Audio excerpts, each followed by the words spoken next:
En la presencia del Señor con gratitud y alza tu voz. En Juan capítulo 9 tenemos el caso de la sanidad de un ciego de nacimiento.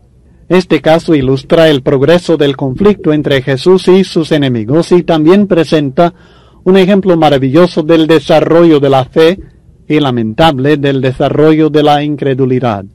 En el caso del ciego que Cristo sanó, observamos el desarrollo de su fe. Y en el caso de los fariseos, que examinaron a este ciego y también a Cristo, encontramos la incredulidad que resultó en la excomulgación de este ciego de la sinagoga, pero esto también resultó en su bendición por Cristo Jesús. Le quiero animar ahorita a apagar su grabadora y leer en su Biblia todo este capítulo 9 del Evangelio según Juan. Lea, por favor, ahorita Juan capítulo 9, todo el capítulo, y luego siga escuchando esta explicación. Si leyó este ejemplo del ciego de nacimiento, tal vez notó las diferentes actitudes de diferentes grupos de personas hacia el ciego. Esto es muy interesante y también muy importante para nosotros, porque debemos aprender de estos diferentes ejemplos. Primeramente tenemos la actitud de los discípulos de Cristo. En los primeros 2 versículos el texto dice: al pasar Jesús vio a un hombre ciego de nacimiento, y le preguntaron sus discípulos diciendo: Rabí, ¿quién pecó, este o sus padres, para que haya nacido ciego? Es interesante que ellos no pensaron en que este ciego fuera sanado por Cristo, aunque definitivamente sabían que tenía el poder, o al menos habían observado en ocasiones anteriores el poder de Cristo, y bien hubieran pensado en esto, pero no pensaron en ello. Ellos vieron a este hombre, este ciego, como un caso interesante para una discusión religiosa. ¿Por qué está ciego este hombre? ¿Quién pecó? ¿Él? ¿Pecaron sus padres? Esto sería como un grupo de médicos que están observando a un enfermo y se ponen a discutir las causas, los motivos por la enfermedad, pero no se ponen a tratar la enfermedad y tratar de curar a ese individuo. Así estaban los discípulos. No estaban pensando en la curación, en la sanidad del ciego, sino en una discusión religiosa al respecto. Estaban más interesados en el problema teológico, que en ministrar al individuo. Para ellos, ese individuo era de menor importancia que el debate acerca de las causas de su enfermedad. Luego encontramos a los vecinos. Ellos lo veían sencillamente como un mendigo. Así lo consideraban.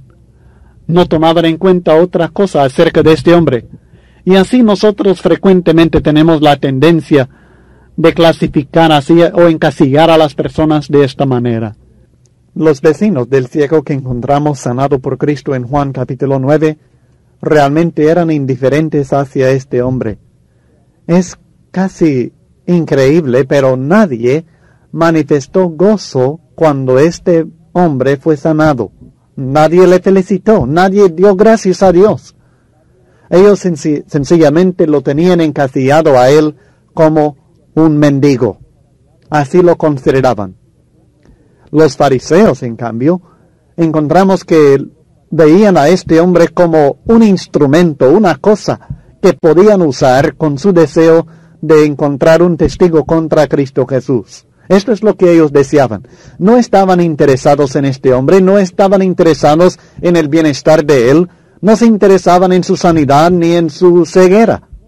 Ellos sencillamente lo deseaban usar como testigo contra Cristo Jesús, y cuando no pudieron convencerle a él que realmente Cristo no le había sanado, no le pudieron convencer a que confesara que Jesús no hizo nada bueno en él, entonces lo consideraron como un hereje, uno que había aceptado una enseñanza falsa. Y así le quisieron obligar a aceptar las opiniones y tradiciones de ellos aunque realmente no creía en lo que ellos le estaban diciendo.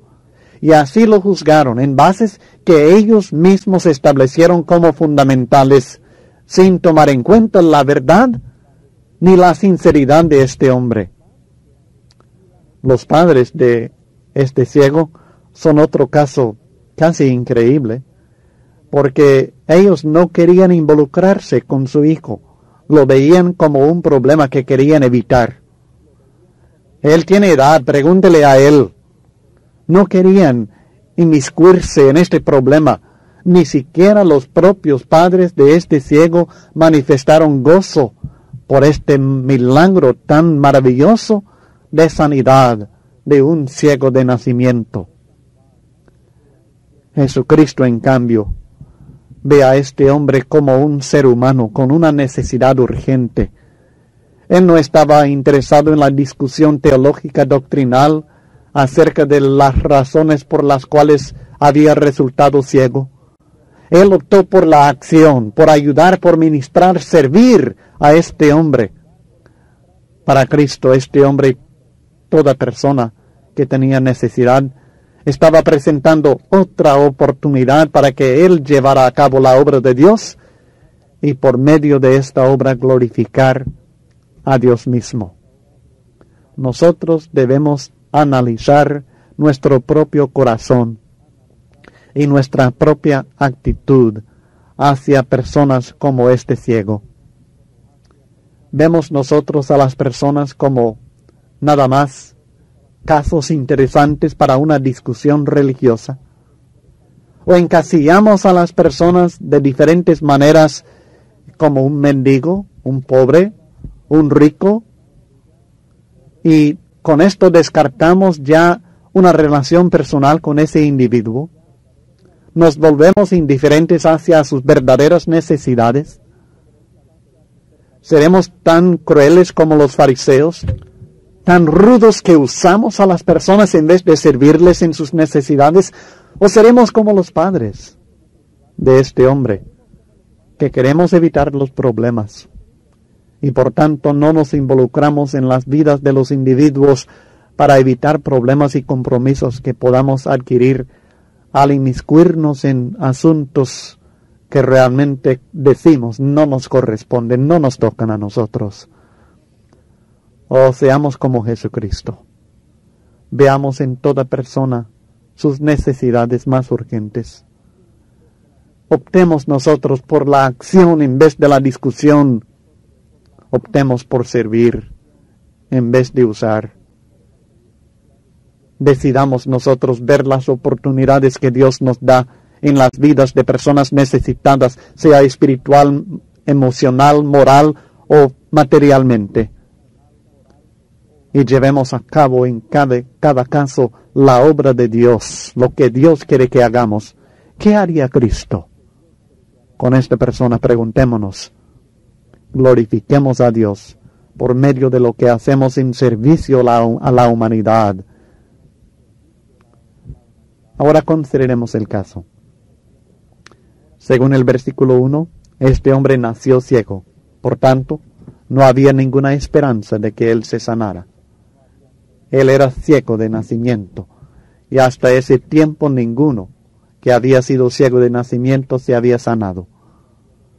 Ahora, esto es diferente de los supuestos milagros de sanidad que nosotros observamos hoy día. Hay ciegos por factores psicológicos o por medio de algún accidente que realmente tienen curación. Y por lo general, cuando sanan a los supuestos ciegos hoy día, no es una curación instantánea ni completa, sino que es paulatina por lo general. Así que esto es diferente de los casos, de los fenómenos modernos que nosotros observamos.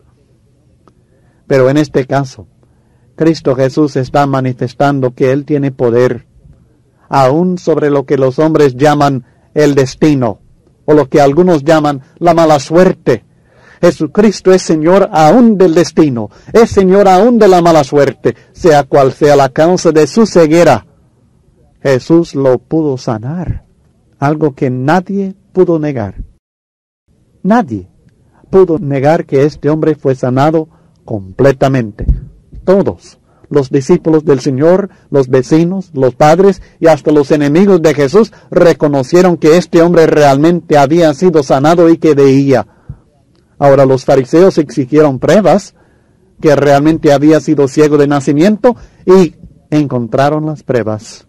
Todos reconocieron que este hombre nació ciego. Todos reconocieron que este hombre que fue sanado era el mismo que conocían como el mendigo ciego. Todos reconocieron que este hombre ahora realmente veía. Entonces, ¿a qué conclusión podían llegar? Que este hombre que nació ciego fue sanado. Él dijo que Cristo le había sanado. Los discípulos lo vieron. Juan lo testifica aquí en estas palabras de Juan capítulo 9. Es una sanidad innegable, un milagro maravilloso. Los discípulos mencionan la cuestión de la relación entre el pecado y las enfermedades. En el versículo 2 de Juan capítulo 9, Rabí, ¿quién pecó? ¿Este o sus padres para que haya nacido ciego? Los judíos tenían el concepto equivocado. Parece que toda dolencia o enfermedad era el resultado directo del pecado personal o del pecado de los padres. Muchas personas hasta el día de hoy todavía tienen este concepto equivocado. En el estudio impreso encontrará varios textos del Antiguo Testamento relacionados con este tema. Y es cierto, como estos textos y la experiencia misma nos enseñan que hay consecuencias físicas de algunos pecados. Muchas veces hay enfermedades que son heredadas de las madres que fuman o toman drogas durante el embarazo. Ahorita está en aumento el número de niños que nacen con una enfermedad terrible, sin curación, porque sus madres están usando drogas y están envenenando a sus hijos antes que nazcan. También hay ciertos pecados que destruyen la salud de uno mismo, como por ejemplo el beber el licor. ¿Cuántos hígados no se han destruido y cuántas vidas no se han perdido por causa de esto? Pero por lo general, tal no es el caso para el hombre. Las enfermedades, la muerte misma, no viene en consecuencia directa de algún pecado que nosotros cometamos o que nuestros padres cometan. Es cierto que el pecado es la causa fundamental de todo el sufrimiento que hay en el mundo, pero el sufrimiento físico del ser humano no es principalmente el resultado de sus propios pecados. Espero que escuche bien. El sufrimiento físico no es un castigo que Dios nos envía porque cometimos determinado pecado. La Biblia sencillamente no enseña esto. En general, como regla general, tal no es el caso. El pecado que Adán y Eva cometieron dio entrada en el mundo al sufrimiento y las enfermedades, y como fruto final, la muerte física. Hablando de esto en 1 Corintios 15, 21 al 22, el apóstol Pablo dice: porque por cuanto la muerte entró por un hombre, también por un hombre la resurrección de los muertos. Porque así como en Adán todos mueren, también en Cristo todos serán vivificados. Hablando de la muerte física, entró por medio de Adán. Leyendo en Génesis capítulo 3, aprendemos que a causa del pecado de Adán y Eva, empezaron a sufrir, empezaron a tener que luchar por la vida, y la muerte fue el resultado final. Génesis 3:17, al hombre dijo: por cuanto obedeciste a la voz de tu mujer y comiste del árbol de que te mandé, diciendo: no comerás de él, maldita será la tierra por tu causa, con dolor comerás de ella todos los días de tu vida. Espinos y cardos te producirá, y comerás plantas del campo. Con el sudor de tu rostro comerás el pan hasta que vuelvas a la tierra, porque de ella fuiste tomado, pues polvo eres, y al polvo volverás. Con estas palabras, Dios declaró que el hombre iba a sufrir, luchar por la vida, y finalmente morir físicamente. Esto es el resultado del pecado. Pero esto es general. En el libro de Job, Job seguía preguntando, ¿qué pecado he cometido para sufrir como estoy sufriendo? Y como resultado, al fin tuvo que reconocer que no era por algún pecado que él cometía, sino porque Dios así lo decidió. Que Dios sabe lo que nosotros no sabemos, que Dios entiende lo que nosotros no entendemos, ni a nosotros no nos corresponde entenderlo perfectamente. Y esto es la explicación única realmente que podemos dar. Por este motivo creo que Cristo no se preocupó en tratar de contestar las preguntas de los discípulos, sino que Él sencillamente dijo, ustedes están equivocados, no es así el asunto, y luego procedió a ministrar a este hombre. Maravilloso ejemplo para nosotros. Nosotros, como Cristo, debemos ver no solamente la necesidad y sentir compasión por la persona, sino como Cristo, tomar la oportunidad para manifestar en Él las obras de Dios. Los milagros registrados en Juan siempre se toman como señales de la gloria y el poder de Dios en acción. Realmente el sufrimiento de este hombre mostró lo que Dios puede hacer, y la gloria de Dios fue manifestada en su sanidad. En todo caso de sufrimiento existe esta posibilidad, si el individuo que sufre lo permite, y si nosotros que ministramos a ese individuo también actuamos con valor y con fe como lo hizo Cristo para la gloria de Dios. Entendamos, Dios no ceguó a este hombre para tener luego la oportunidad de sanarlo. El hecho que fuera ciego resultó en que Cristo tuviera la oportunidad de sanarlo y de glorificar a Dios. Y el hecho que Él, Cristo, también tenía en su corazón esta compasión y el poder de Dios obrando en Él para hacerlo. En el versículo 4 y también en el 5, encontramos una declaración interesante de Cristo Jesús, algo que todos debemos tomar en cuenta, pero Cristo lo decía en relación a su propia persona, reconociendo que el tiempo de su vida y su ministerio en este mundo en forma directa y personal estaba limitado. Pero ¿no es cierto esto de todos nosotros?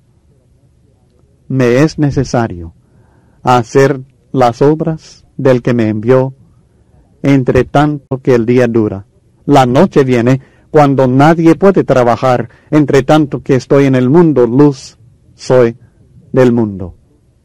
Jesús sabía que iba a morir y que no iba a tardar tanto en morir.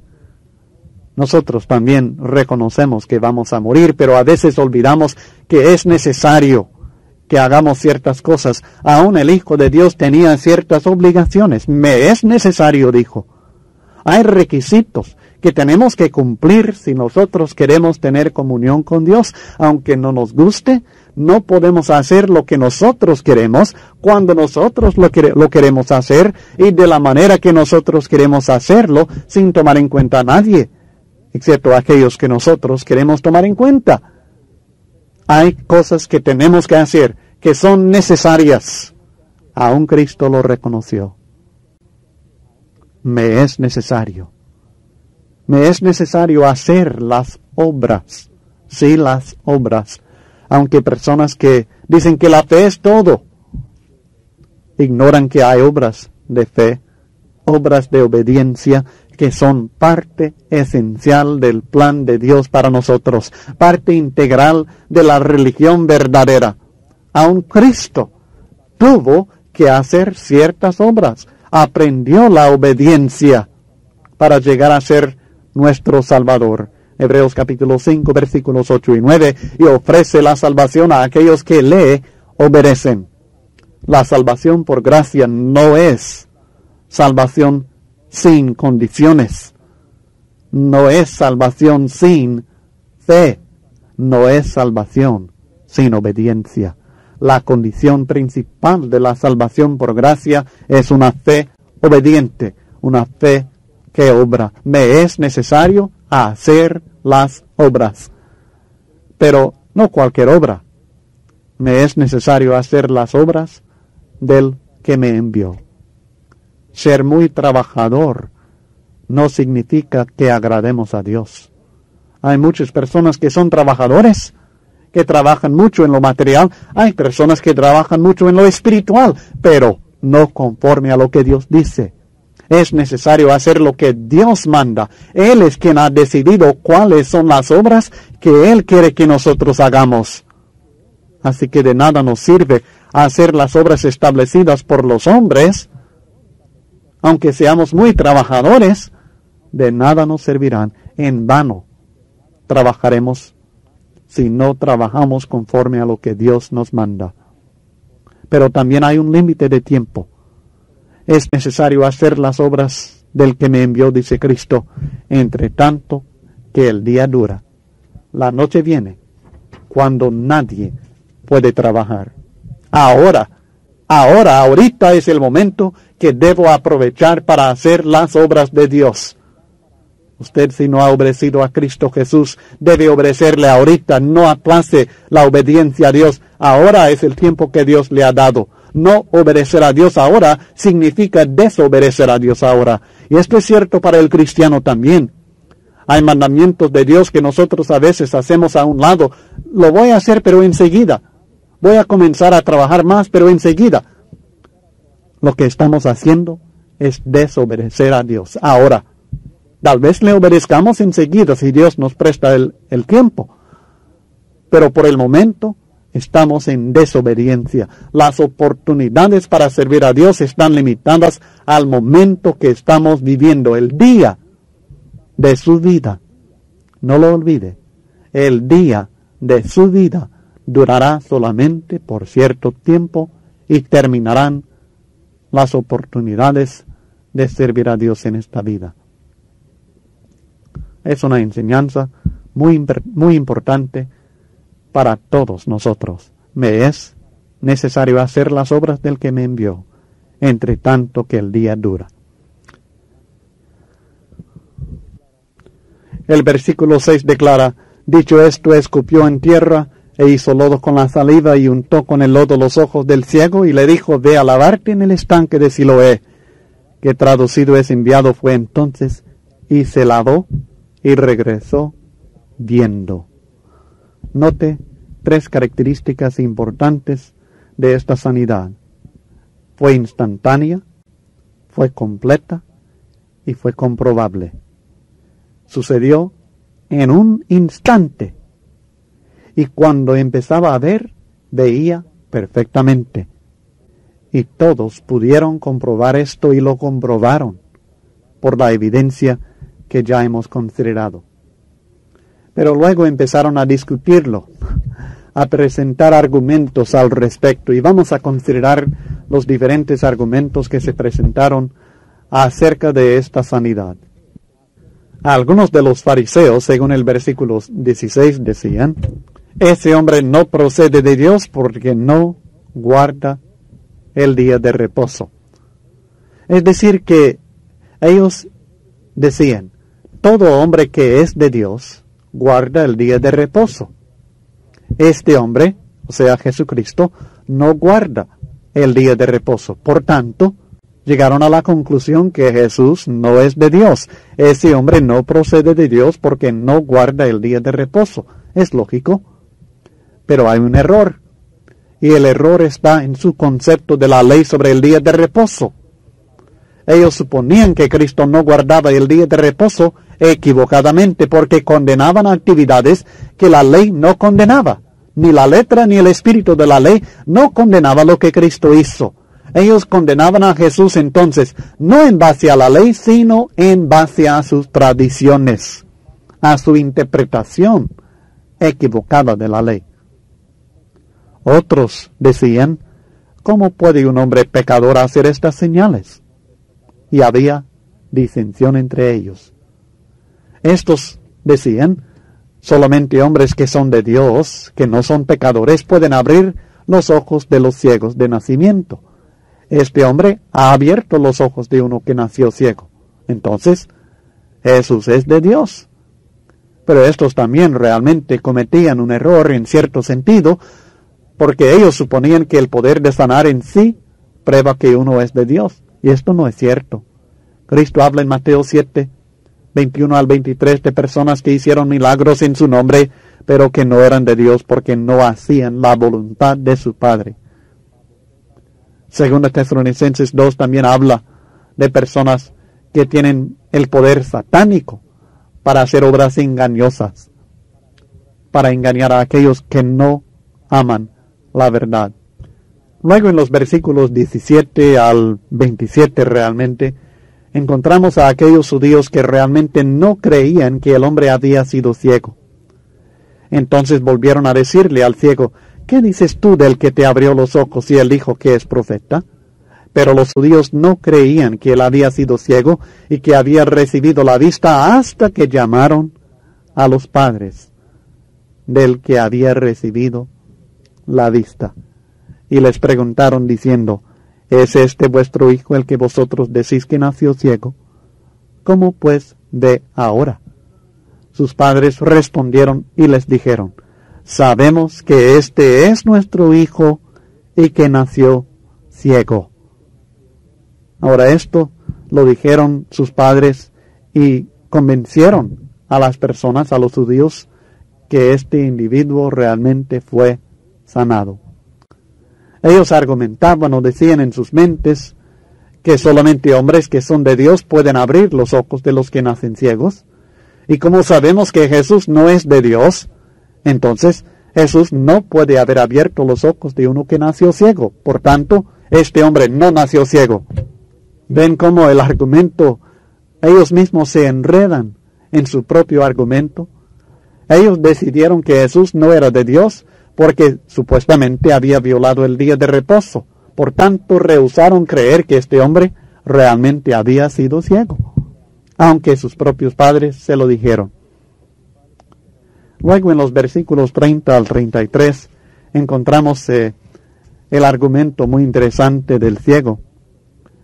Respondió el hombre y les dijo: pues esto es lo maravilloso, que vosotros no sepáis de dónde sea, hablando de Cristo, y a mí me abrió los ojos. Y sabemos que Dios no oye a los pecadores, pero si alguno es temeroso de Dios y hace su voluntad, a ese oye. Desde el principio no se ha oído decir que alguno abriese los ojos a uno que nació ciego. Si éste no viniera de Dios, nada podría hacer. Él decía solamente hombres de Dios, los que tienen comunión con Dios, los que hacen la voluntad de Dios, son oídos por Dios para poder abrir los ojos de los ciegos de nacimiento. Pero este hombre Jesús fue oído por Dios para poder abrir los ojos míos de uno que nació ciego. Y así hizo un milagro único desde el principio del mundo. La conclusión: Jesús es de Dios. No hubo respuesta a este argumento de parte de los fariseos. Como no pudieron responder al argumento, no pudieron negar la señal, no pudieron presentar ninguna evidencia de que este hombre no había sido ciego. Toda la evidencia era: este hombre era un ciego de nacimiento. Toda la evidencia era que Jesús lo había sanado, pero no quisieron aceptarlo. Y en su propia ceguera espiritual y en su prejuicio tan terrible, el único remedio que encontraban era expulsar, excomulgar a este hombre. Respondieron en el versículo 34 y le dijeron: ¿tú naciste del todo en pecado y nos enseñas a nosotros? Y le expulsaron. Lo excomulgaron porque tuvo el valor de decirles la verdad. Era un hombre honesto. Él no sabía todavía que Jesús era el Mesías, el Hijo de Dios. Él sencillamente afirmó dos cosas que ellos, por su prejuicio, no quisieron aceptar. Les confirmó que Jesús realmente le había sanado, y les comprobó con su argumento que Jesús era de Dios, porque de otra manera no le hubiera oído y él todavía estaría ciego. ya que no pudieron responder a sus argumentos y a las pruebas que les presentó, le injuriaron y le expulsaron. Y con esto, ese hombre perdió toda relación con la religión judía tradicional. En realidad, le hicieron un favor cuando le excomulgaron, porque permitieron que se acercara más a Cristo Jesús.